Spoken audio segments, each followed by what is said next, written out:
안녕하십니까? 하나님의 경제 이야기 2022년 두 번째 시간입니다.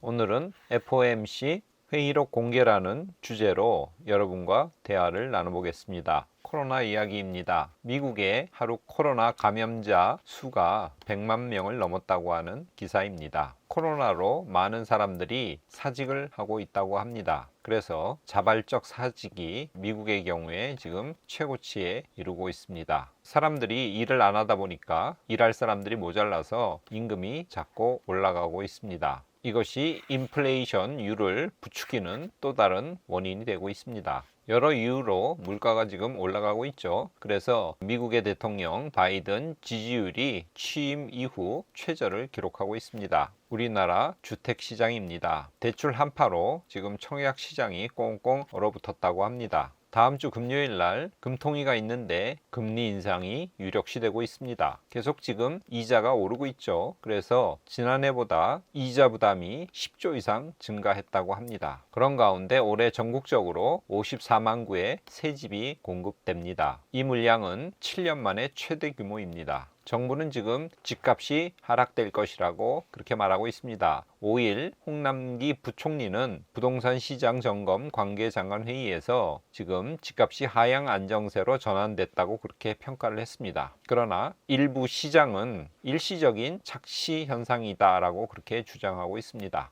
미국의 연방준비은행 이야기입니다. 지난달 12월에 있었던 FOMC 회의록이 미국 시간으로 5일 날 공개되었습니다. 여기서 금리 인상뿐만 아니라 긴축이라는 이야기까지 나오면서 미국 증시가 화들짝 놀라서 굉장히 많이 떨어졌습니다. FOMC 연방공개시장위원회 회의록 주요 내용을 살펴보면요. 참석자들은 대체로 당초 예상했던 것보다 조기에 또는 더 빠른 속도로 금리 올리는 것이 정당화될 수 있다고 언급했다는 내용이 나옵니다. 그리고 금리 인상 개시 이후 비교적 조기에 대차 대조표 축소에 나서는 것이 적절할 수 있다는 언급까지도 나왔습니다. 이 대차 대조표 축소란 것은 양적 완화의 반대인 양적 긴축을 의미합니다. 여기에 대해 캐피털 매니지먼트인 제이 해필드는 대차 대조표 축소에 들어가면 그야말로 증시는 재앙일 것이라고 언급을 했습니다. 또 당일날 ADP라는 기관에서 집계한 12월 민간 고용 숫자가 나왔는데요. 당초 시장 예상은 37만 5천 명이었는데 80만 7천 명으로 굉장히 좋은 숫자가 발표되었습니다. 고용률도 좋으니까 금리 인상을 하고 또 조기에 양적 긴축을 하는 것이 정당화될 수 있다는 예상이 힘을 얻으면서 그날 10년물 국채금리가 1.7%대로 올랐습니다. 미 10년물 당일날 그래프입니다. 굉장히 가파르게 올랐죠. 2년물도 똑같이 급격하게 올랐습니다. 연방공개시장위원회 회의록이 5일 2시에 발표됐거든요. S&P 500 차트가 그날 조금씩 떨어지다가 회의록이 발표되니까 그 다음부터 급격히 빠졌습니다. 기술주가 많이 모여있는 나스닥은 2시 이후에 더 급격히 빠졌습니다. 그래서 3.34%나 빠졌습니다. S&P 500이 1.94% 빠진 데 비해서 훨씬 더 많이 빠졌죠.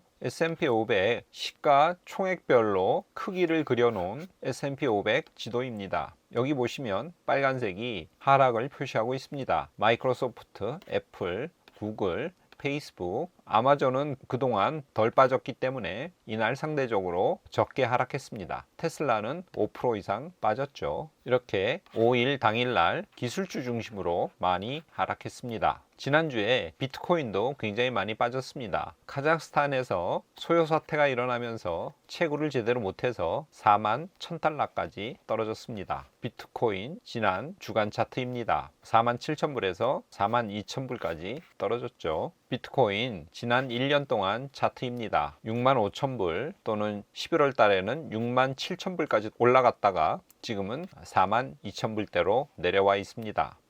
급등하고 급락하고 급등하고 급락한 어지러운 장세의 연속입니다. 그런데 골드만삭스는 비트코인 5년 내에 10만 달러 간다고 하는 굉장히 우호적인 전망을 내놨습니다. 골드만삭스는 또한 원자재 슈퍼사이클 10년 더 갈 것이다 라고 그렇게 예상을 했습니다. JP모간은 대표적인 원자재 원유가 최고 125불을 찍을 수도 있다고 그렇게 예상을 했습니다. 텍사스 원유 주간 차트입니다. 최근 배럴당 60불대까지 떨어졌다가 다시 오르고 있습니다. 금도 가장 기본적인 원자재라고 볼 수 있는데요. 전문가들은 올해 금 가격이 온스당 210달러 이상으로 올라갈 것이라고 예상하고 있습니다. 주간 금 선물 차트입니다. 지난주는 금리가 오를 것이라는 예상에 금값이 떨어졌습니다. 은도 마찬가지로 하락했습니다. 미국 10년물 국채금리 6개월 차트입니다. 최근 급격히 지금 올라가고 있죠. 2년물 금리는 6개월 차트인데요. 이것은 더 강력하게 지속적으로 오르고 있습니다. 지난주 S&P 500 차트입니다. 2% 정도 빠졌죠. 금리 상승에 약한 기술주들이 많이 모여있는 나스닥 차트는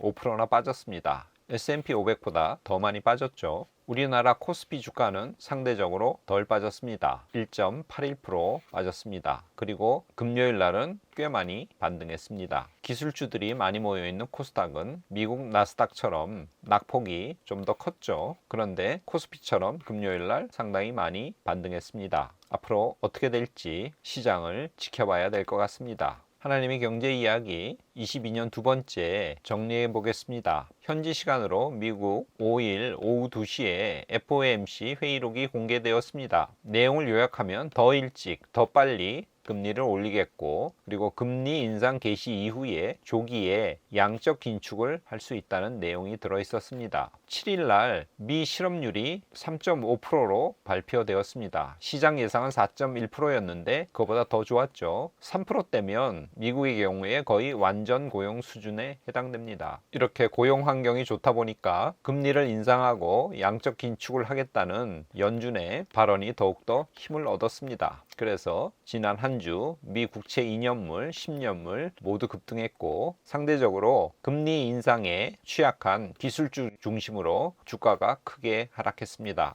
뒤숭숭하게 새해 첫 주를 보냈다고 정리할 수 있겠습니다. 하나님의 경제 이야기 새해 두 번째 시간을 마치면서 저는 예레미야 애가 3장 22절 23절 말씀을 가져왔습니다. 읽어보겠습니다. 여호와의 인자와 긍휼이 무궁하심으로 우리가 진멸되지 아니함이니이다. 이것들이 아침마다 새로우니 주의 성실하심이 크시도소이다. 성서 기자는 영원하신 하나님의 인자와 긍휼을 찬양하고 있습니다. 우리 인간이 죄인임에도 불구하고 지금까지 살 수 있었던 것은 이 하나님의 인자와 긍휼 덕분입니다. 새해 초두에 편치 않은 경제 상황이 전개되고 있습니다. 그럼에도 우리 믿음을 가진 사람들은 하나님의 인자와 긍휼을 찬양하며 변치 않는 하나님의 이 신실하심, 본문에는 그것이 성실하심으로 표현되어 있습니다. 이것이 얼마나 큰지를 잊지 말아야 될 것입니다. 시청자 여러분, 여러분들도 애가의 본문을 묵상하는 한 주가 되시기를 바랍니다.